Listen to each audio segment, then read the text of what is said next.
Well, Jordan, you've always felt comfortable with this course. Talk about this round, and especially in these conditions today. I think you matched your career best here. Yeah, it's hard to go any lower. Made some putts, got started on the first hole today. That one goes in, and that's what I talked about before the tournament. If I could get a couple to go in early in the first round, then the confidence in the work I've been doing on my stroke the last few days, which is a somewhat significant change in a stroke feel. I thought that would just exude just a little bit of confidence into the rest of the round on greens where I've been, very successful on before.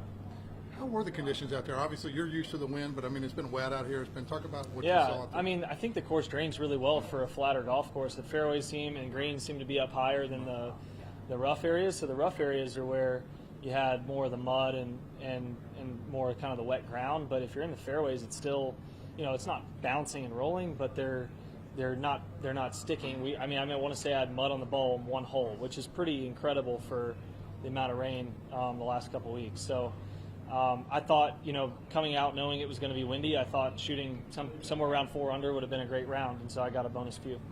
Especially the way you ended. But you were at the group, obviously, Daniel, the defending champion, and Phil coming off what he did.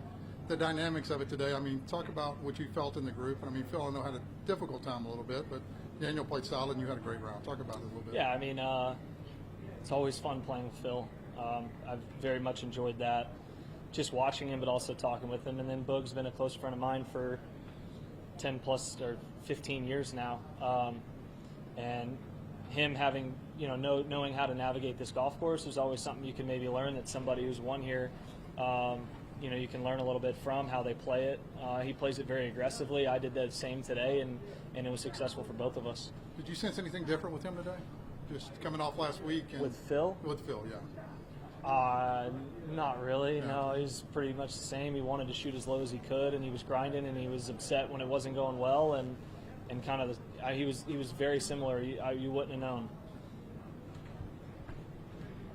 Jordan, what was it that you changed on your putting specifically? I just needed to do a bit of adjustment in my stroke feel on some bad tendencies I got into. So Cameron did some really good research with some of the devices he has to do that with, some of the technology, and was able to really pinpoint a way to get a stroke feel that left me just a little more comfortable over it, to feel like I could flush it through, because I was, maybe a foot short on speed the last couple weeks on a lot of putts, and hit a lot of lips because of that. And it wasn't just adjusting the speed. A lot of that was in the actual stroke confidence. And it was closer today. I got some to go in that lipped in, that kind of the wind helped blow in. And I'd like to continue to progress in what we're doing. Jordan, you always seem to play well here. How does it feel to have the fans back and so many of them pulling for you?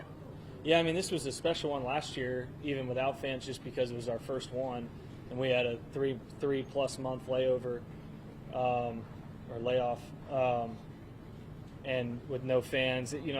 This golf course it's normally a very educated fan base here in Fort Worth too. It's a very golf loving fan base, not as much like 13 can be a bit of a party scene, and it's obviously people are having fun, but it's a very educated crowd every year here.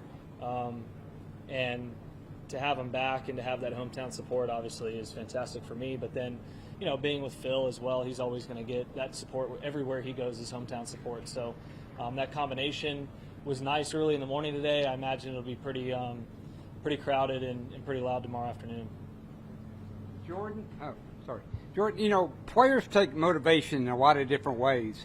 In a sense, was it good for you to be paired with Phil today? Because last week, you go into Kiawah as a favorite, and Phil's not. You wind up not winning. Phil winds up winning, and then you guys are paired together today. Was that any kind of a motivation for you? Not really. I didn't need any motivation. I don't need any motivation any week. I didn't feel the favorite last week. I felt in form with certainly expecting myself to have a chance on the weekend, because I had in most of the events over the last few months. So, and then, it was really just with the putter, I just didn't give myself enough chances last week. Just missed too many putts. And so for me coming into this week, it didn't really matter pairing tee time. It was, let's pinpoint what's going on in the stroke. Let's start to make some adjustments. And and literally stay on course with everything else. So I don't think about it that way at all. I mean, there's 140 something of the best in the world here, and on any given day, every single one of them has shot a 60, 3, 4, 5. So first round was a success, and at this point, it's go rest and get ready for hopefully a long next 3 days. All right, guys. Thanks. Thank you.